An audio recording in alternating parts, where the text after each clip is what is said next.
Alright, today I'll be reading the Upanishads, Easwaran's version. This is the Taittiriya Upanishad.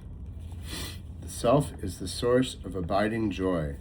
Our hearts are filled with joy in seeing Him enshrined in the depths of our consciousness. If He were not there, who would breathe? Who live? He it is who fills every heart with joy. Introduction. Ascendant to joy. The Upanishads make a careful distinction between the terms pleasure and joy. Pleasure, which mainly comes from sense experience, is transitory and actually quite limited. Joy comes from being in harmony with the creative forces of the universe, with one's own destiny, and is permanent. One of the main reasons we can tell it apart from pleasure and has no limits at all. This is an important distinction in mysticism, and in a striking passage, the Taittiriya Upanishad builds on this idea and tries to give us some sense of the magnitude of the joy that is our legacy, building up systematically in expansions of 100, a comparison with the limited experience that we have now to the inexpressible joy of unity with the Supreme. That alone would be an outstanding contribution, but the Taittiriya has other distinctive features. One is the model of the human being as the self encased in 5 wrappings, like a Chinese puzzle starting from the material body. The first self we are generally aware of and progressing inward to the sheaths of vitality, or prana, mind, intuition, or buddhi, and finally joy. Along with the quantum leaps in joy are similar qualitative steps in awareness for those who push deeper through these layers of condensation, as it were, that cover our real self. How is this to be done, though? Here the text gives one of those practical insights that startle us with their contemporary bearing. Respect food, waste not food. The earth can yield much more. Refuse not food to those who are hungry. Passages like these should give final proof that the religion of the Upanishads is not world-denying. The layered models that they develop in so many forms make us feel more respect for the things of this world. Food, for example, is life energy, or prana condensed into matter. When we respect that energy on the physical level, we gain easier passage to the level beyond. Of course, this is even more true of our fellow creatures. Alienation from them blocks spiritual growth. By realizing the unity from which each created thing has come and in which it is sustained, we can live rightly in the world of change in order to ascend through it to the eternal. Section I.11 is a famous passage in this same spirit, a kind of convocation address to spiritual students who have finished their course of study, the phase of life called Brahmacharya. It follows naturally on Section 9, here titled, To the Householder. The Upanishads are intended not only for renunciates in Himalayan caves or forest solitude, they are also very much for those who wish to carry out the dharmas of social life in the world. Like the Kena, this Upanishad ends rather than begins with a narrative.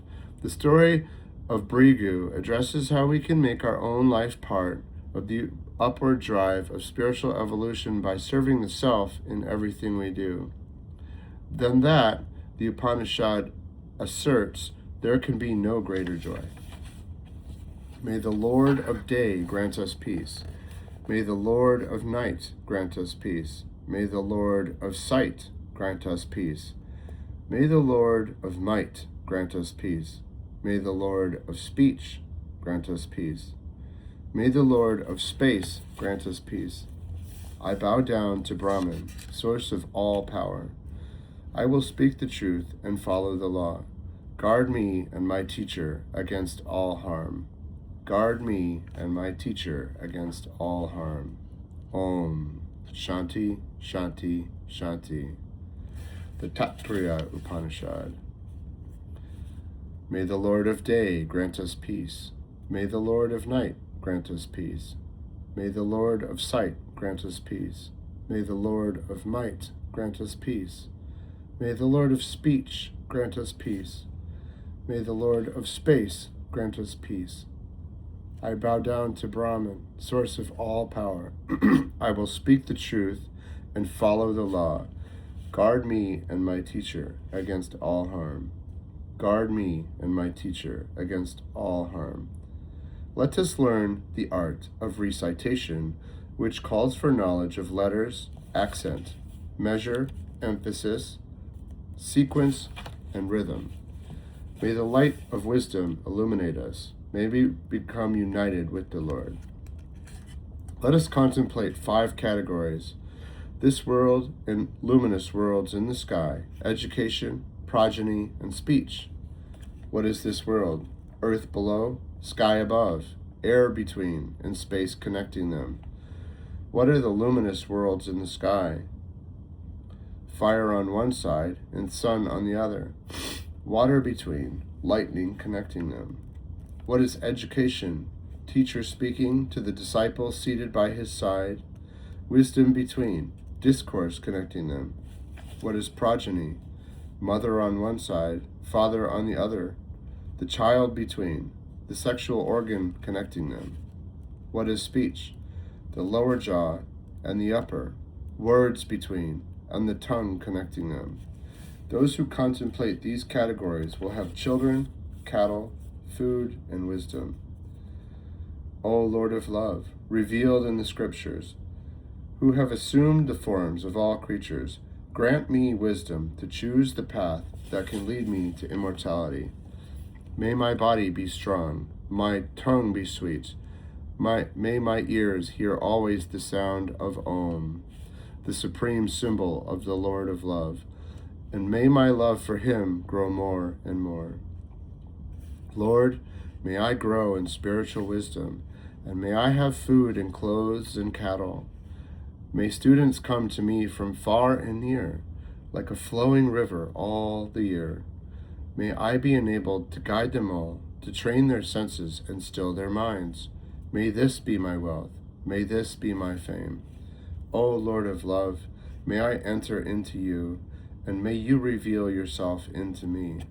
The pure one masquerading as many, you are the refuge of all devotees.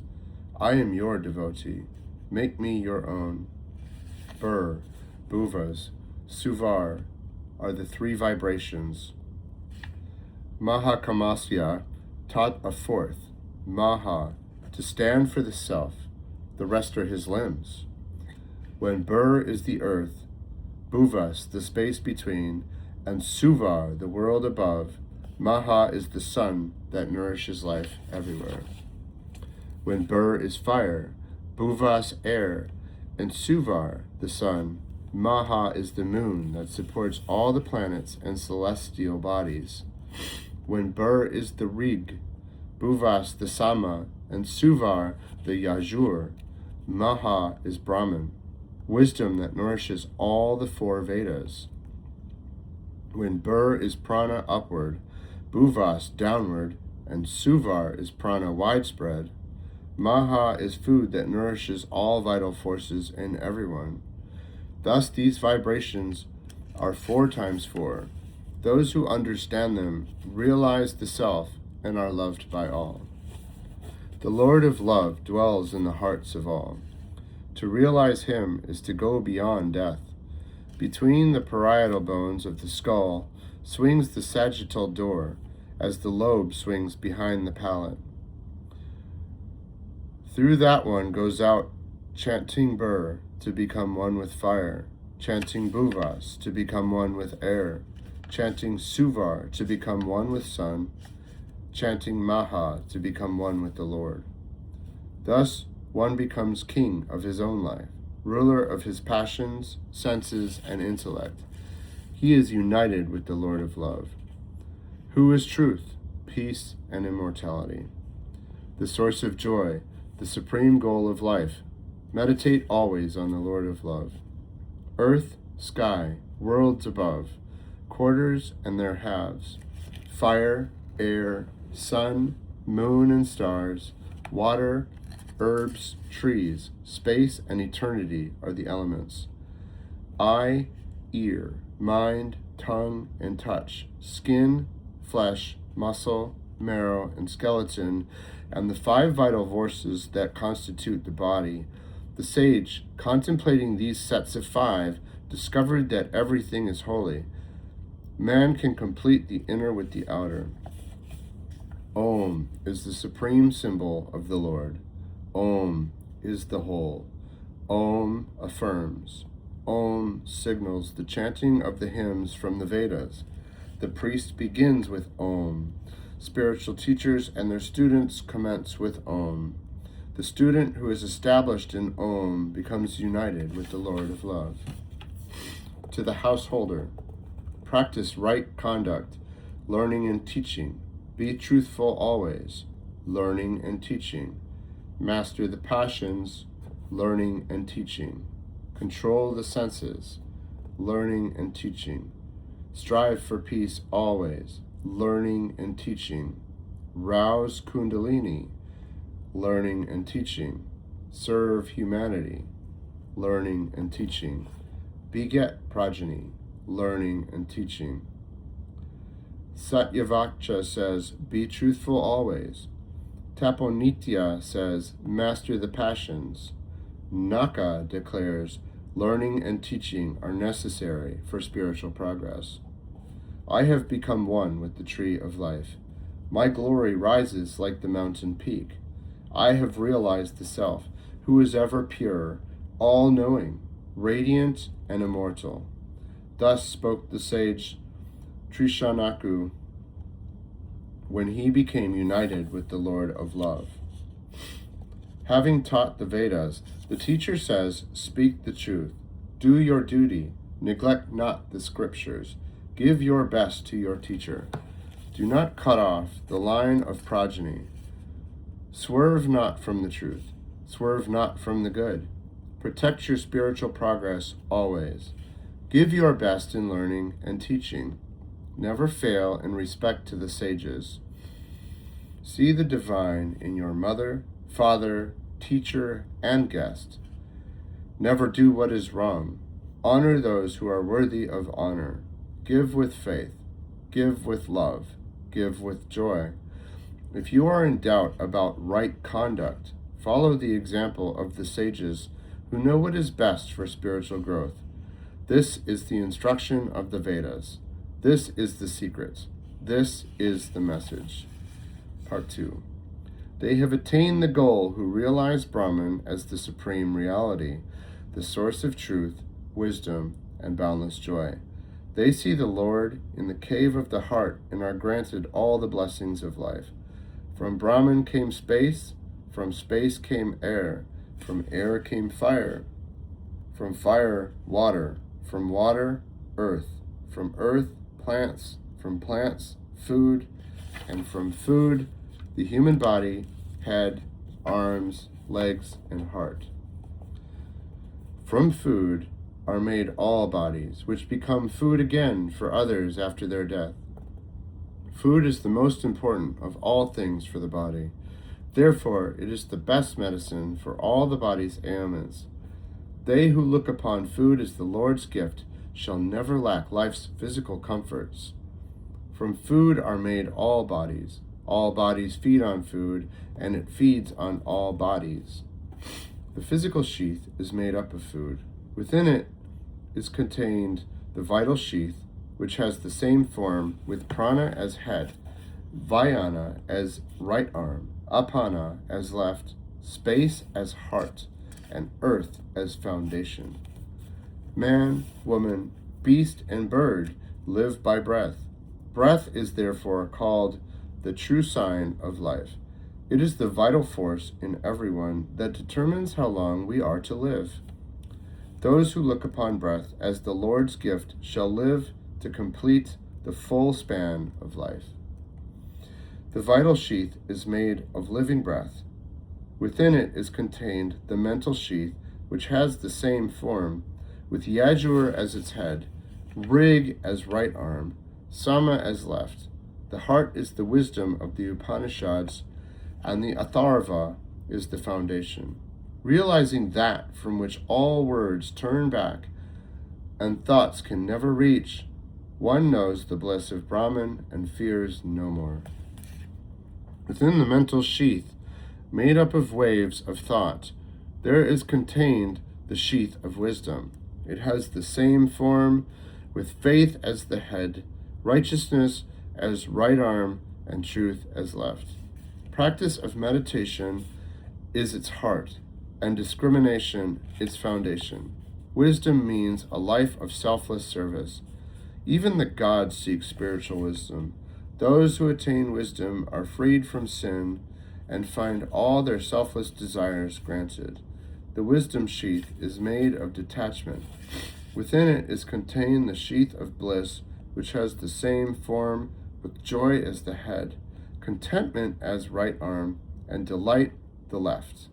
Bliss is the heart, and Brahman the foundation. Those who deny the Lord deny themselves. Those who affirm the Lord affirm themselves. The wise, not the unwise, realize the Lord. The Lord of love willed, "Let me be many." And in the depths of his meditation, he created everything that exists. Meditating, he entered into everything. He who has no form assumed many forms. He who is infinite appeared finite. He who is everywhere assumed a place. He who is all wisdom caused ignorance. He who is real caused unreality. It is he who has become everything. It is he who gives reality to all. Before the universe was created, Brahman existed as unmanifest. Brahman brought the Lord out of himself, therefore he is called the self-existent.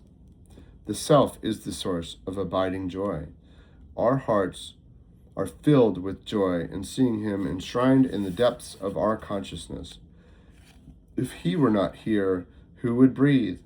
Who live? He it is who fills every heart with joy. When one realizes the self in whom all life is one, changeless, nameless, formless, then one fears no more. Until we realize the unity of life, we live in fear. For the mere scholar who knows not the self, his separateness becomes fear itself. Through fear of Brahman, the wind blows, sun shines, fire burns, rain falls, and death snatches all away. What is the joy of realizing the self? Take a young man, healthy, strong, good and cultured, who has all the wealth that earth can offer. Let us take this as one measure of joy. 100 times that joy is one measure of the Gandharva's joy, but no less joy has one illumined, free from self-will. 100 times that joy is one measure of the joy of the Pitris, but no less joy has one illumined, free from self-will. 100 times that joy is one measure of the joy of Devas, but no less joy has one illumined, free from self-will. 100 times that joy is one measure of the Karma Deva's joy, but no less joy has one illumined, free from self-will. 100 times that joy is one measure of the joy of Indra, but no less joy has one illumined, free from self-will. 100 times that joy is one measure of Brihaspati's joy, but no less joy has one illumined, free from self-will. 100 times that joy is one measure of the joy of Virat, but no less joy has one illumined, free from self-will. 100 times that joy is one measure of Prajapati's joy, but no less joy has one illumined, free from self-will. The self in man and in the sun are one. Those who understand see this through the world and go beyond the various sheaths of being to realize the unity of life. Realizing that from which all words turn back and thoughts can never reach, they know the bliss of Brahman and fear no more. No more are they oppressed by the question, How did I fail to perform what is right? And how did I perform what is not right? Those who realize the joy of Brahman, having known what is right and what is wrong, are delivered forever from this duality. Part 3. Bhrigu went to his father, Varuna, and asked respectfully, "What is Brahman?" Varuna replied, "First learn about food, breath, eye, ear, speech, and mind. Then seek to know that from which these are born, by which they live, for which they search, and to which they return. That is Brahman." Bhrigu meditated and found that food is Brahman. From food are born all creatures. By food they grow, and to food they return. Not fully satisfied with this knowledge, Bhrigu went to his father Varuna and appealed, "Please teach me more of Brahman." "Seek it through meditation," replied Varuna, "for meditation is Brahman." Bhrigu meditated and found that life is Brahman. From life are born all creatures. By life they grow, and to life they return. Not fully satisfied with this knowledge, Bhrigu went to his father Varuna and appealed, "Please teach me more of Brahman." "Seek it through meditation," replied Varuna, "for meditation is Brahman." Bhrigu meditated and found that mind is Brahman.